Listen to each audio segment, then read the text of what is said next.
Welcome to episode 390 of the Postal Hub podcast. I'm Ian Kerr. In a moment, I'm joined by Jakub Rymkiewicz. He's Market Research Manager at the IPC, and we're going to talk about the IPC's Cross-Border E-Commerce Shopper Survey 2025.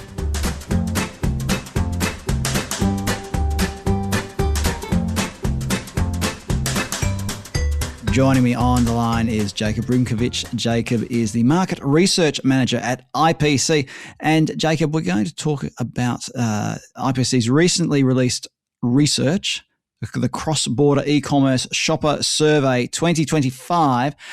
Can you just give us a quick overview of what the survey is, who you survey, what you're asking people about? Sure. Hi, Ian. Thanks a lot for having me. So the IPC Cross-Border E-Commerce Shopper Survey, in short, Shopper Survey, was conducted among 37 countries, and it covers more than 30,000 respondents. Those respondents are cross-border shoppers, so we're not only talking to any online shoppers. We specifically ask them whether they have purchased anything from across their border of the country, so internationally, in the last year. And we look at delivery experiences, but also for delivery location, for returns, and many others. Well, let's dig into some of the headlines and some of the main findings that have come out of the survey. Let's start with the market share. There are some interesting findings about the cross-border market share of various well-known e-retailers. What can you share there with us? Yeah, it's definitely interesting, as every year we see that China, as an exporter in terms of B2C e-commerce, is leading. And this year was not different. China is still at the top. It still dominates the space. However, it saw a slightly lower share. So it saw a 2 percentage points drop. But the drop was, like I said, was only minimal, because it was a drop from 40% to 38% in terms of the trend countries. And in terms of others, other country of origins for international online shopping, we also saw the United States, Germany, UK, and France in the list of top 5. One of the things that was mentioned in the research was the growth of I think it was Temu. Yeah, how they've grown. So is this have they always been sort of just there behind Amazon, or is it, have they come from nowhere, so to speak, when it comes to that market share for cross-border e-commerce? Yeah, Ian, Temu is very much a new kid on the block, honestly. For many years, I think, in analyzing cross-border e-commerce, me and my colleagues from IPC, we thought that there wouldn't be any groundbreaking news in terms of the e-retailer coming on. But then came 2023, and we saw that out of nowhere, Temu's share started growing and eventually ended up at 24% of all the orders in 2025 coming from Temu. So this was really neck to neck with Amazon as the most used cross-border e-retailer. But this was for the most recent purchase. 2025 was a little bit different, because we also saw that Temu was not only used so much for the most recent purchase, but also that it's actually increased its share, its penetration in terms of the international orders bought across the last 12 months. That's a question that we ask as well. And so still in that space, in the penetration of e-retailers, still Amazon is top, but Temu is really on its heels. The growth of Temu and its fellow travellers, and the response from European countries in particular when it comes to imposing fees, means it's something we're going to be watching very carefully in 2026 to see how this develops. But let's just move away from me editorialising and back to some questions about the survey results. Delivery speed was one of the topics that was covered. And I think this is particularly interesting when we're talking about cross-border, because it highlights how there are various types of cross-border.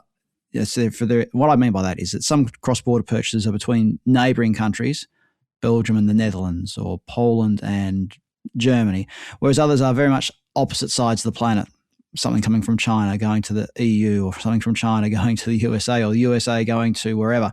So can you share some observations on what the survey found when it came to delivery speed, please? Yeah, sure. Delivery speed is obviously an indicator of where the parcel is actually coming from, not where it was purchased from, but where it was sent from when the shopper said, finished the shopping basket and paid. Yeah, over half of cross-border deliveries arrived in between 2 to 7 days. But also the shipments taking 15 plus days shrank from 29% in 2020 to only 7% in 2025. I'll touch on this in a moment, but overall we see that there are, let's say, 3 distinct groups in terms of delivery speed. And one of them is the ultra fast, which is on par with a domestic e-commerce sales speed, so same day or next day. And this is only possible because some countries, some markets, are really lucky in terms of the geographical position as well. So I'll give an example of Belgium, with quite a lot of their international e-commerce coming from the Netherlands via bol.com, for example. There's also a Luxembourg online shoppers in Luxembourg buying from Germany by Amazon and other e-retailers.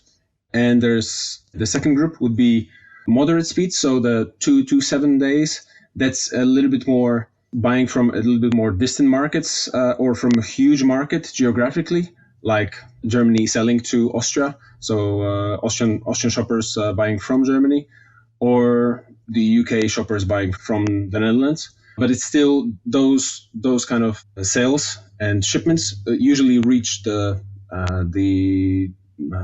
shopper within 7 days. But also, obviously, you also have the slowest speed, the plus 1 week or even more. And those speeds are especially common when shoppers buy from very distant markets. Prime example is China to Europe or China to US trade lane. And in the past, it was almost a given when you bought from specific e-retailers as well, like Wish, like AliExpress. But that is changing now. So if you buy from AliExpress, Temu, or Shein, you will see that some of the products are actually listed as deliverable in 3 business days, which is incredible. It's still this means that we are seeing a supply chain that is changing drastically. And there's a couple of things I wanted to ask you about this. One is the trend that we've seen in domestic e-commerce in a number of countries has been to move the fulfillment centers closer to the consumer. So whether you're in a big country like the USA, they're trying to get those e-commerce fulfillment centers closer to the consumer to reduce the delivery time. Are we seeing that in cross-border e-commerce? On that, we see that several things happened. One thing, which was a couple of years ago, that e-retailers were, because of the changes in the UP rates, e-retailers started taking a little bit more of the shipping side, and they would be shipping individual items to warehouses located across Europe, for example, or in the US, and then only release it when the item was sold. Now, in 2026, this is a big news, I think, for this year, that as of July this year, for those shipments, even though the de minimis still is there, it hasn't been abolished, but there's an extra fee. And the extra fee is €3. That's talking about the European Union. €3 on every item, distinct item within the order. So this is potentially really big news for the e-retailers, for the shoppers. This could influence the shopping baskets and the profitability of the e-retailers as well. And we might actually see another change in the whole supply chain, because now it might be unprofitable to actually bring those items one by one. And it's very, very likely that they will go into full commercial imports and in bulk. I think that's one thing that we can all agree on, is that the 2026 will be a year of change for cross-border e-commerce, thanks in part to what you just outlined with the changes to the EU. And who knows, when there are other things like consumer protections, environmental concerns, how that will impact on cross-border e-commerce. Anyway, moving swiftly onwards, let's talk about delivery options. That was one of the topics that was covered in the survey, and in particular, delivery locations. What are the trends that you're seeing with regard to out-of-home delivery? Since we always talk about out-of-home delivery, well, really, let's talk about residential delivery and out-of-home delivery. What are the trends that you're seeing there when it comes to cross-border e-commerce purchases? Ian, we would definitely track the delivery location very closely, especially out of home in the recent years. But still, what we see in the international e-commerce space is that parcels still go to home. Mostly, that's 56% of all orders were delivered to home. What I mean by home is doorstep, mailbox, and safe place at home.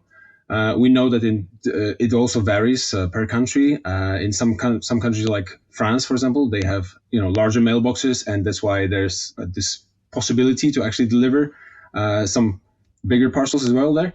But parcel lockers use rose sharply. That's what we saw in 2025. It rose from 9% overall in 2024 to 13% in 2025.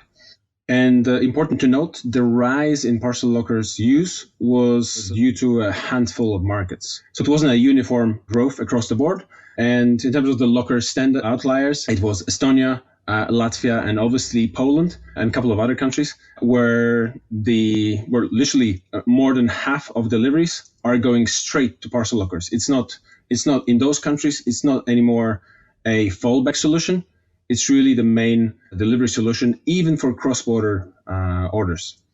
And it looks like parcel lockers and out of home in general will have a bigger role in 2026. Can you just share a couple of details on the dwell time in parcel lockers and out-of-home dwell time, I should say, and how people are collecting it? Because I know this was one of the things that you covered in the survey. So this is something that we're always interested in. How long are parcels dwelling at the out-of-home delivery point before they're collected, and how are people getting to the out-of-home delivery point to collect their parcels? Can you share anything there? Yeah, sure. We asked about this about dwell time this year as well, for the first time actually in cross-border shopper survey. So the dwell time is literally the speed of pickup. For the delivery operators, the parcel is actually delivered as soon as it's in the locker, but that's only from the technical point of view, from the point of view of responsibility. But from the point of view of profitability and from the point of view of being able to fill that locker again the same day or on the next day, immediately in the morning, the dwell time is crucial. And what we see is actually quite positive overall. So overall, the dwell time and here I'm not talking about parcel lockers only, but all the out-of-home points, right? So lockers, postal service points, postal offices, and regular commercial PUDOs. And there we saw that 61%, so more than 6 in 10, collected it within the 24 hours, which is great. Then then it was followed by 28% of shoppers who waited a little bit more, picked it up on the next day, and still 10% picked it up after 48 hours, which is that 10% is literally the group that needs to be looked at. There's several solutions for, let's say, minimizing that group. It's either, gamification, making sure that people are reminded in regular intervals about their parcel, and maybe some discounts. I heard some experts in the industry saying that there might be some discounts actually helping in picking the parcel up as soon as possible, and so on. And in terms of, on top of the dwell time, we also asked about the pickup mode, how they picked it up, whether it was on foot or by car or by scooter or by public transport. And the data here overall looks kind of mixed, but you can see some more details in the public report. But I'll share that overall, for example, the proportion of people who said they walked to the point, whether it was a PUDO or a parcel locker, was 41%. But in Poland, it was actually almost 70%. And in Spain, it was exactly 70%. So indeed, it depends on the market, depends on so many factors, including location density, of course, but also weather. So if you have to go 500 meters to a PUDO to pick up a very light parcel, you might go on foot. But if you have to pick it up this evening and it's raining, you're probably going to take a public transport or maybe just your car. Let's talk about returns rather than me, because there's a risk, everybody, that I'll editorialize when we talk about how people collect parcels from out-of-home delivery points and various dwell times. My goodness, I can talk about that for hours, but we won't, because we want to get on with a couple of other things before we wrap up. Returns. We talk a lot about returns and the trend that we've noticed over the last couple of years about retailers either limiting free returns or charging a fee for returns and things like that. Can you share any insights when it comes to cross-border returns, and in particular where returns have to be paid for? I mean, is it the company policy for purchases for under a certain amount, or is when returns aren't lodged at an out-of-home delivery point or things like that? What have you seen when it comes to returns, and in particular paid returns for cross-border purchases? Yeah, it's a good question. Obviously, in any business, returns are the area which has to be looked at very, very closely in cross-border shopping, because also our leading category was clothing and footwear. We see that quite a lot of orders were returned. This was 11% who said that they returned all or part of their most recent cross-border order. Yeah, and among those who returned, 76% said that they returned it for free, and 22% said they paid a fee. But like you said, obviously the policy direction of returns is going from you can do anything and we will give you 100 days, like in the early days of Zalando, for example. It's going towards a little bit more conservative numbers, 30 days to return or 50 days to return. And also, I think that overall we're going into a little bit less trust, especially for certain shoppers. Not for all, but there are already solutions in the market. And I know that some e-retailers, especially in the fashion space, like ASOS or Zalando, they are looking into, for example, catching a serial returner, identifying him or her, and then giving them a notice. Please stop doing this, because we know what's going on. And if they do not stop it and still continue to basically return almost every single order, then they are blocked, or there's depending on the e-retailer, either they blocked or there's an extra fee for each and every return. So what we're seeing is almost a replication of what's happening in domestic e-commerce is happening in cross-border e-commerce when it comes to e-retailers trying to reduce the number of returns. I suppose it leads in, because I could editorialize on this topic as well, but I'm not going to, everybody. I'm going to spare you that. But it leads nicely into sustainability. And I know this is part of much of the research that IPC does has a sustainability element. So let's just talk about sustainable delivery in cross-border e-commerce.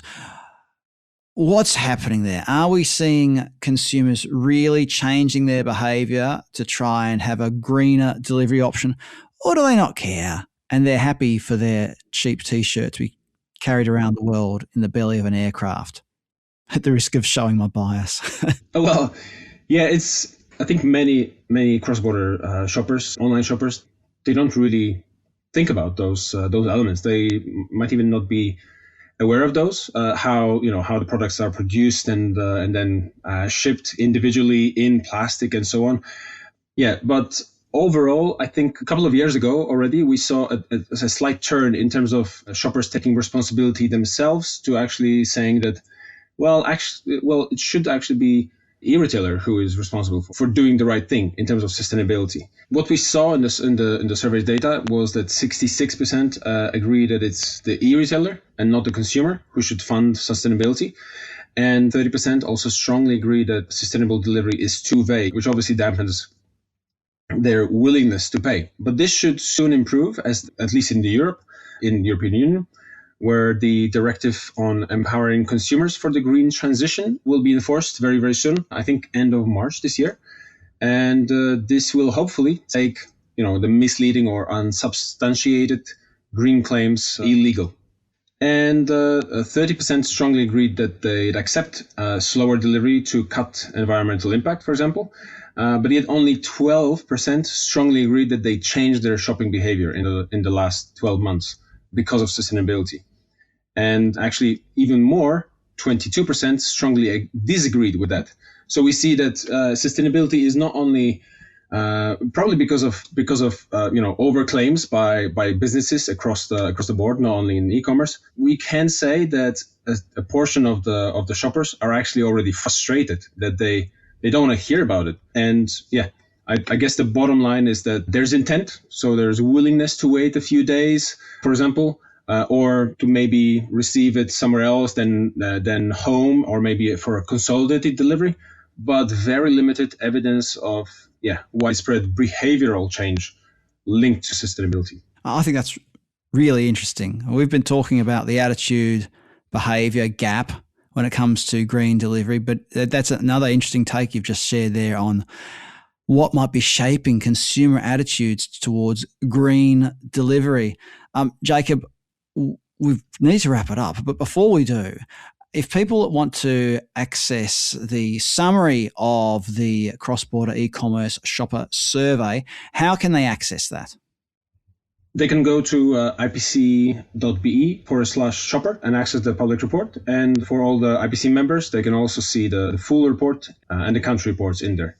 And for anybody listening has any extra questions, feel free to reach out to me on LinkedIn or by email. I'll include a link to the IPC cross-border e-commerce shopper survey summary on the IPC website, as well as Jakub's LinkedIn profile, so you can connect with him, pepper him with questions, whatever it is that people do on LinkedIn.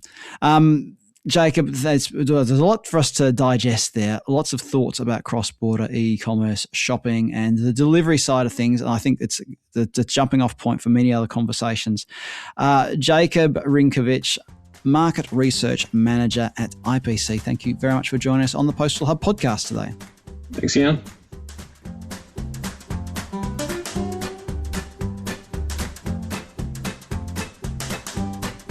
Coming soon on the Postal Hub podcast, Lynn Guzal, Chief Retail Officer at POS Malaysia. We've got Peter Summers coming up, Alan Barry, and many other great speakers coming up great guests, you know what I mean, experts, nice people coming up on the Postal Hub podcast in 2026. Don't miss any of these episodes. Subscribe to the podcast in something like Spotify or Apple Podcasts or any of the other podcast platforms that are out there. And while you're subscribing, remember to leave a rating. 5 out of 5 would be nice. And even a review. This podcast has changed my life for the better. How about that? If you want to follow me on LinkedIn, just search for me, Ian Kerr. You can also follow the Postal Hub podcast on LinkedIn. You don't have to connect with me. You can just follow. Be anonymous. Be a lurker, as we used to say. Do people still lurk on the internet? Certainly people overshare, don't they? Anyway, moving swiftly onwards, subscribe to one of my wonderful email newsletters. Go to thepostalhub.com and follow the links there. And if you want to email me about anything at all, my email address is ian@thepostalhub.com. I'm Ian Kerr. Thanks for listening in, and I look forward to your company next time on the Postal Hub podcast.